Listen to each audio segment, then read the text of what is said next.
السلام علیکم ورحمۃ اللہ وبرکاتہ۔ حضرت آدم علیہ السلام جمعہ کے دن آخری گھڑی میں پیدا ہوئے اور جمعہ کے روز ہی جنت سے نکالے گئے اور جمعہ کے دن ہی قیامت قائم ہوگی۔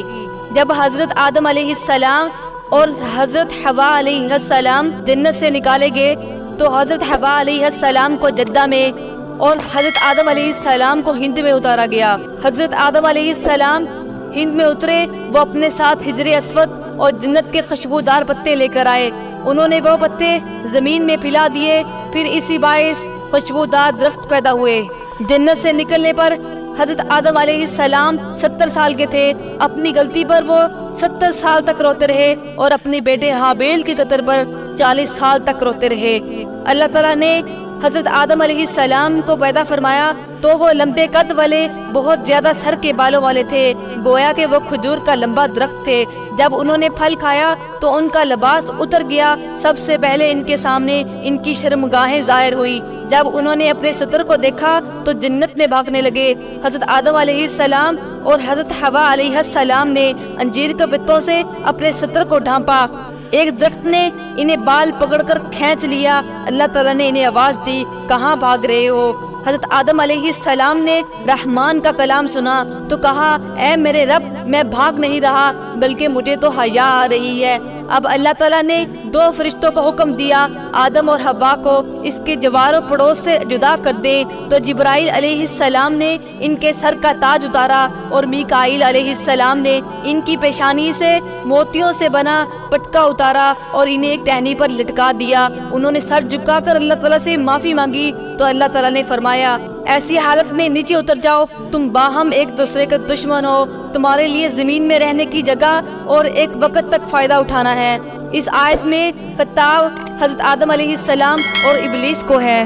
جب حضرت آدم علیہ السلام کو جنت سے زمین پر اتارا گیا تو اللہ تعالیٰ نے انہیں ہر قسم کا فن سکھا دیا، جنت کے کچھ پھل بھی ساتھ دیے، یہ تمہارے پھل جنت کے پھلوں سے ہیں، فرق صرف یہ ہے یہ خراب ہو جاتے ہیں، جنت کے پھل خراب نہیں ہوتے۔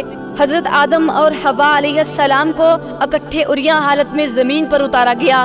ان کے بدن پر صرف پتے ہی تھے۔ آدم علیہ السلام کو گرمی محسوس ہوئی تو رونا شروع کر دیا۔ حوا علیہ السلام کو بتایا، مجھے گرمی کی وجہ سے تکلیف ہو رہی ہے۔ حضرت جبرائیل علیہ السلام ان کے پاس روئی لائے اور حوا علیہ السلام کو روئی کاٹنے کا طریقہ سکھایا اور حضرت آدم علیہ السلام کو کپڑا بننے کا طریقہ سکھایا۔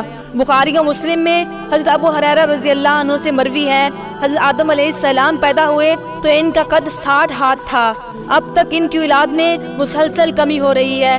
اللہ تعالیٰ نے آدم علیہ السلام سے کہا، میرے عرش کے قریب میری ایک قابل احترام جگہ ہے، وہاں میرا گھر بنا، اس کا طواف کر اس طرح جیسے فرشتے میرے عرش کا طواف کرتے ہیں۔ چنانچہ پھر اللہ تعالیٰ نے آدم علیہ السلام کے ساتھ ایک فرشتہ بھیجا جس نے انہیں وہ جگہ بھی دکھائی اور حج کا طریقہ بھی سکھایا اور یہ بھی بتایا، آدم کے اٹھائے ہوئے ہر قدم کی جگہ پر ایک بستی بنے گی۔ زمین میں آدم علیہ السلام کو کھانے کے لیے سب سے پہلے جو چیز دی گئی وہ یہ تھی، جبرائیل علیہ السلام ان کے پاس گندم کے دانے لائے، بتایا اسی درخت کا پھل ہے جسے کھانے سے تجھے روکا گیا تھا، اور کہا اسے زمین میں کاشت کر۔ انہوں نے اسے کاشت کیا تو ہر دانہ 1 لاکھ کی مقدار سے زیادہ پھل لایا۔ انہوں نے اسے کاٹا، گاہا اور بھوسے سے غلے کو الگ کیا، اسے پیسا، آٹا گوندا اور روٹی پکائی۔ اتنی محنت و تھکاوٹ کے بعد کھانا نصیب ہوا۔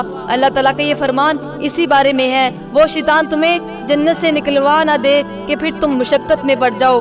حضرت آدم اور حضرت حوا علیہ السلام نے زمین میں سب سے پہلے بھیڑ کی اون کا لباس پہنا، پہلے اون کو کاٹ کر اسے کاٹا، پھر آدم علیہ السلام نے اس سے اپنے لیے جبہ بنایا اور حوا علیہ السلام نے اپنے لیے قمیص اور اوڑھنی بنائی۔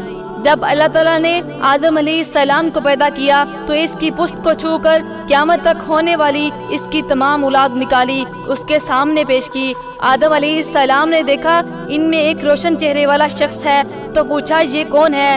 جواب دیا گیا یہ تیرا بیٹا داؤد ہے۔ پوچھا اے پروردگار اس کی عمر کتنی ہے؟ جواب دیا گیا 60 سال۔ یہ سن کر آدم علیہ السلام نے عرض کیا اے اللہ اس کی عمر میں اضافہ فرما دے۔ اللہ تعالیٰ نے انکار کرتے ہوئے کہا یہ صرف اس صورت میں ممکن ہے تیری عمر میں کمی کر کے اس کی عمر بڑھا دی جائے۔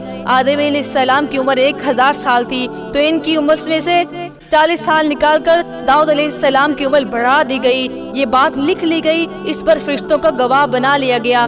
جب آدم علیہ السلام کی موت کا وقت آ پہنچا تو انہوں نے موت کے فرشتے سے کہا ابھی تو میری عمر کے 40 سال باقی ہیں۔ انہیں بتایا گیا وہ 6 سال اپنے بیٹے کو ہبہ کر چکے ہیں۔ آدم علیہ السلام نے انکار کر دیا۔ اس پر اللہ تعالیٰ نے لکھی ہوئی تحریر دکھائی اور فرشتوں نے اس کی گواہی بھی دی۔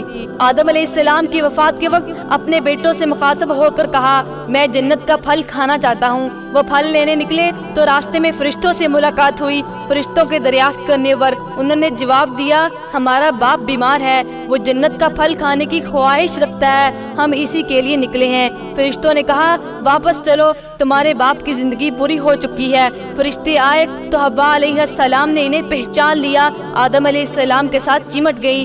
آدم علیہ السلام نے کہا مجھ سے الگ ہو جا، میں تجھ سے پہلے پیدا ہوا تھا، اس لیے تو میرے اور فرشتوں کے درمیان مت آ۔ پھر فرشتوں نے ان کی روح قبض کی، انہیں کفن پہنایا، خوشبو لگائی، ایک گڑھا کھود کر لحد والی قبر بنائی، ان پر نماز جنازہ پڑھی، پھر انہیں قبر میں دفن کر دیا۔ قبر پر مٹی ڈالنے کے بعد کہا اے اولاد آدم، میت کو دفن کرنے کا یہی طریقہ ہے۔ آدم علیہ السلام کی وفات جمعہ کے روز ہوئی۔ فرشتے ان کے پاس حنوط، خوشبو کی ایک قسم اور جنت سے کفن لے کر آئے۔ اس کے بیٹے شیش سے تعزیت کی۔ سورج اور چاند ستارے 7 دن اور 7 رات تک گرہن زدہ رہے۔ آدم علیہ السلام کہاں دفن ہوئے اس کے بارے میں اختلاف ہے۔ مشہور یہ ہے ہند میں جس پہاڑ پر وہ آسمان سے اتارے گئے وہی دفن ہے، اور ایک قول یہ بھی ہے جب طوفان نوح آیا تھا تو نوح علیہ السلام نے آدم و حوا کا تابوت اٹھا لیا، انہیں بیت المقدس میں جا کر دفن کر دیا۔ آدم علیہ السلام کا سر مسجد ابراہیم کے قریب اور دونوں قدم بیت المقدس کے قریب ہیں۔